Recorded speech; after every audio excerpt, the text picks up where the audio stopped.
ہمارے ادھر سیاستدان ان کو کک سمجھ نہیں ہے. حکومتیں مسلسل اور مستقل نہیں ہوتی. مکرو چہرہ ایک حکومت کا. قیدیں گزر جاتی ہیں, پھانسیاں گزر جاتی ہیں, میموریز نہیں جاتی. لوگوں نے کم ایکسپلائٹ کیا, لوگ پھانسیاں چڑھ گئے اس کے لیے, لوگوں نے کوڑے کھائے, لوگوں نے وطن چھوڑا. 30 جنوری تک وقت ہے. ان کو پی ٹی آئی کے کارکن نہ سمجھو. شہباز صاحب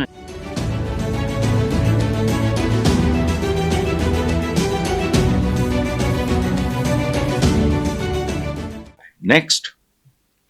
حکومت اور پی ٹی آئی کے درمیان مذاکرات کا دوسرا دور آج شروع ہو رہا ہے. حکومت سے مذاکرات کے لیے پاکستان تحریک انصاف نے 2 نکاتی ایجنڈے کا اعلان کر دیا. پی ٹی آئی ترجمان شوکت یوسف زئی نے کہا ہے کہ تحریک انصاف نے بے گناہ کارکنوں کی رہائی اور 9 مئی 26 دسمبر واقعات کی تحقیقات کے لیے جوڈیشل کمیشن بنانے کے مطالبات پیش کیے ہیں. مطالبات کی منظوری تک مذاکرات آگے نہیں بڑھ سکتے. ٹھیک کیا انہوں نے. اپنے بچے ہیں, یہ کوئی انڈین جاسوس نہیں ہے, یہ انڈیا کے قاتل نہیں ہیں جن کے بارے میں ایک امریکن اخبار نے بتایا. بلکہ مجھے تو اس پہ بھی اعتراض ہے. ہمارے ادھر سیاستدان ان کو کک سمجھ نہیں ہے. بھارت کا گناونا چہرہ, وہ بھارت کا چہرہ نہیں ہے. بھارت میں بڑے بڑے خوبصورت لوگ بھی بستے ہیں. یہ بھارت کی ایک حکومت کا چہرہ ہے اور حکومتیں مسلسل اور مستقل نہیں ہوتی. اپنے اس رویے کا نتیجہ نریندر مودی صاحب بھگت چکے ہیں پچھلے الیکشن میں. وہ پتہ نہیں کیا سوچ رہے تو نکلا کیا اندر سے. بھارت کا بھیانک چہرہ یا فلانا مکرو چہرہ, نو. میں 2-3 بار گیا. دے لو می. ایک جگہ ایک کوچ جا رہی تھی پاکستانیوں, یہاں سے ورلڈ پنجابی کانگریس کا وہاں تھا کوئی مختلف یونیورسٹیز میں, فخر زمان کے اس میں تھا. تو میں تو اپنے دوستوں کے ساتھ میں ٹریول کر رہا تھا علیحدہ گاڑی پہ. تو مجھے فخر زمان صاحب نے کہا کہ یار آپ کچھ دیر تو ساتھ بیٹھو, یہ وہ سارا. تو آپ یقین کریں ان کوچز, وہ ایئر کنڈیشن کوچز تھیں جو انہوں نے بندوبست کیا ہوا تھا, اس کے باہر بینر لگے ہوئے تھے ہر کوچ کے باہر. مجھے کیا پتا کیا لکھا ہوا ہے, گرمکھی میں, ہندی میں, مجھے تو نہیں آتی. وہ انگریزی میں نہیں تھے, وہ اردو میں نہیں تھے, تو مجھے تو پتہ نہیں چلا. اب میں جا کے کوچ میں بیٹھ گیا, وہ جہاں کہیں رکے, لوگ آئے اور پوچھیں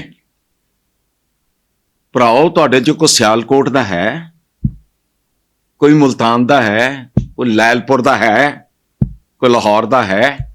اور ظاہر ہے وہ اتنے لوگ تھے, ورلڈ پنجابی کانگریس جو بھی رائٹرز تھے. اگر وہ کہتا میں سیالکوٹ سے ملتا, تھاڑے مار کے وہ آدمی رونا شروع کر دیتا تھا. بھارت کے بارے میں یہ لفظ استعمال نہ کریں. Till yesterday we were also a part of this. آپ کے مغلوں نے, غوریوں نے, غزنویوں نے, یہ جو بھی ہے, سلاطین دہلی نے کن پہ حکومت کی؟ ہندوستان پہ.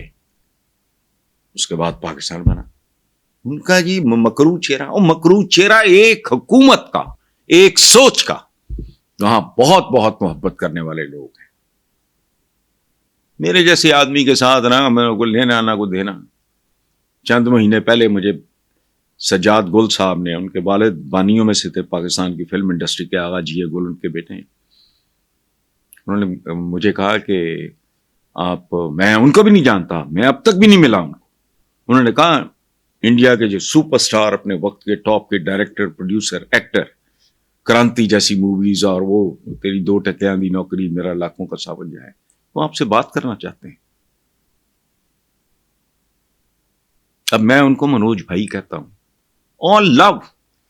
میں سمجھتا تھا, میں نے جو پڑھا تھا کہ یہ ایبٹ آباد کے ہیں, تو میں نے کہا کہ منوج بھائی آپ تو, انہوں نے کہا نہیں یار آپ کو کیا ہو گیا, میں تو آپ کا پڑوسی ہوں.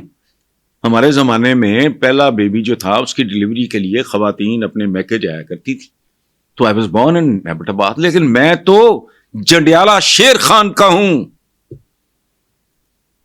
وہ آپ دیدہ ہو گئے, ان کی آواز مجھے بتا رہی تھی کہ ان کی آنکھوں میں آنسو ہوں گے, دعائیں دے رہے تھے. تو یہ بھارت کا مکرو چہرہ. بھارت میں انسان بھی بستے ہیں, محبت کرنے والے لوگ بھی بستے ہیں. کل آئیں ذرا راہل گاندھی کی پارٹی بھارت کا نہیں، ایک مخصوص سوچ ہے جن کی سوچ مکروہ اور گندی اور غلیظ ہے. بہرحال بات نیکسٹ چلتے ہیں. یعنی ہاں دو نکاتی ایجنڈے کا میں نے کہا کہ جی مذاکرات ان کا وہ ٹھیک ہے، وہ رکھیں اپنے، اگر بنیادی باتیں نہیں، جو معصوم ہیں، جو بے ضرر ہیں، کچھ نہیں، قیدیں گزر جاتی ہیں، پھانسیاں گزر جاتی ہیں، میموریز نہیں جاتی. ایک دفعہ باپ بن کے کہو کہ ٹھیک ہے یار، ہمارے بچوں نے غلطیاں کی، سنگین غلطیاں تھیں، بے وقوفیاں تھیں، لیکن یہ ہمارے دست و بازو ہیں، ہمارے بچے ہیں، تو اس کا ریئیکشن دیکھنا. لیکن بہرحال چھوڑو، میں کون ہوتا ہوں مشورے دینے والا. تو بے گناہ کارکن بے گناہ ہی ہوتا ہے. وہ تو ایکسپلائٹ بھٹو نے کم ایکسپلائٹ کیا، لوگ پھانسیاں چڑھ گئے اس کے لیے. جیوے بھٹو جیوے کے نعرے لگاتے، وہ توتی کیا نام ہے، وہ پھانسیاں چڑھ گئے. لوگوں نے کوڑے کھائے، لوگوں نے وطن چھوڑا. امان اللہ پریس سیکرٹری ہوتا تھا گورنر کا، مصطفیٰ کھر صاحب کا اس زمانے. مجھے لندن میں ملا، میں پہچان ہی نہیں سکا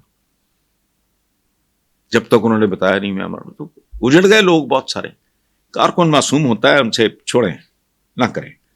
اچھا بہرحال آگے وہ کہتے ہیں ان کا کہنا تھا، کن کا، یعنی پی ٹی آئی ترجمان کا، کہ تحریک انصاف ان دو مطالبات سے ہرگز پیچھے نہیں ہٹے گی. 30 جنوری تک وقت ہے. مطالبات تسلیم کیے تو سول نافرمانی کی کال واپس لینے کے لیے بانی کو اپیل کی جائے گی، ورنہ تحریک جاری رہے گی.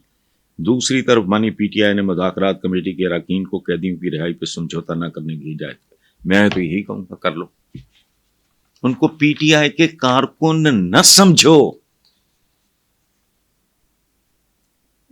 شبات صاحب ہیں، اڑان یہ اڑان کیا ہے؟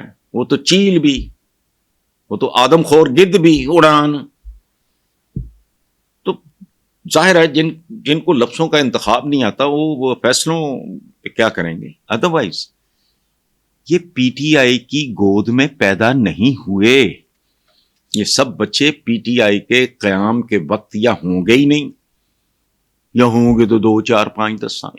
حالات ہیں جن میں بندہ بہک سکتا ہے، بھڑک سکتا ہے. بے شمار مجرم ایسے ہوتے ہیں جن کو حالات نے مجرم بنایا ہوتا ہے. باقی آپ لوگوں کی مرضی، جو جی چاہو. پاکستان آپ لوگوں کا ہے، ہمارا تھوڑی ہے. اڑان کیا ہے؟ وہ تو چیل بھی، وہ تو آدم خور گد بھی اڑان. تو ظاہر ہے جن کو لفظوں کا انتخاب نہیں آتا وہ فیصلوں پہ کیا کریں گے. ادروائز یہ پی ٹی آئی کی گود میں پیدا نہیں ہوئے. یہ سب بچے پی ٹی آئی کے قیام کے وقت یا ہوں گے ہی نہیں، یا ہوں گے تو 2 4 5 10 سال. حالات ہیں جن میں بندہ بہک سکتا ہے، بھڑک سکتا ہے. بے شمار مجرم ایسے ہوتے ہیں جن کو حالات نے مجرم بنایا ہوتا ہے. باقی آپ لوگوں کی مرضی، جو جی چاہو. پاکستان آپ لوگوں کا ہے، ہمارا تھوڑی ہے.